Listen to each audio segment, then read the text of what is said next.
কি বলছে, the RMS velocity of PO gas molecule at 27 degree সেন্টিগ্রেডে কত না 1000 মিটার পার সেকেন্ড।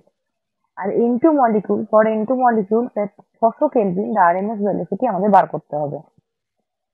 তো দেখো আমরা কি জানি, RMS velocity root mean square velocity যেটা, ঠিক আছে। তো আমরা আরএমএস ভেলোসিটি যে ফর্মুলা সেটা কি জানি, √3RT/, তাই তো।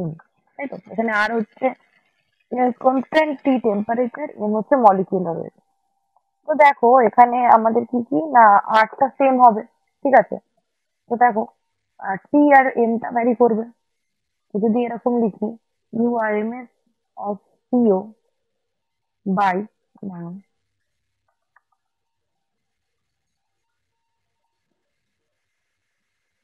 ইউআরএমএস অফ পিও, আর এটা ধরো ইউআরএমএস অফ ইনটু, দুটোকে যদি লিখি তাহলে কি হবে, ধরো টেম্পারেচার পিও ইন্টু মলিকুলার ওয়েট পিও ইন্টু কি হবে, molecular weight into by temperature into, তাই তো। এই দুটো ভ্যারি করবে।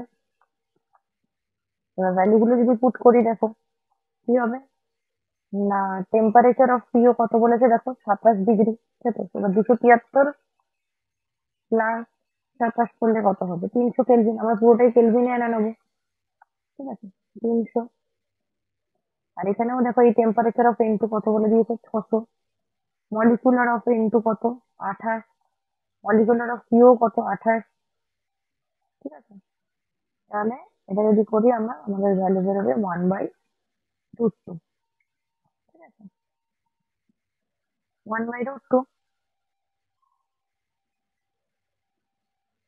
তাহলে আমাদের এদিকেও তো রয়েছে, হ্যাঁ, ইউআরএমএস বলে দিয়েছিল। দেখো আমাদের ইউআরএমএস কত বলেছিল এখানে, ইউআরএমএস 1000 মিটার পার সেকেন্ড। তো দেখো এটা যদি 1000 বসাই আর এটা ইউআরএমএস ইনটু, তাহলে এটা কত বেরোবে আমাদের,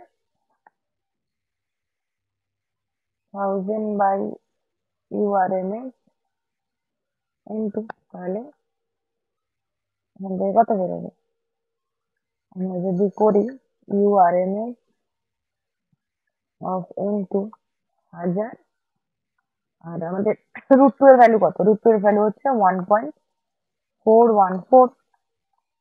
তাহলে আমাদের কত বেরোবে, 1414 মিটার পার সেকেন্ড। দেখো অপশন দিয়েছে কিনা, অপশন বি। তাহলে আমাদের ঠিক এই হচ্ছে আমরা আরএমএস এর ফর্মুলা, এটা জেনে রাখতে হবে। Thank you.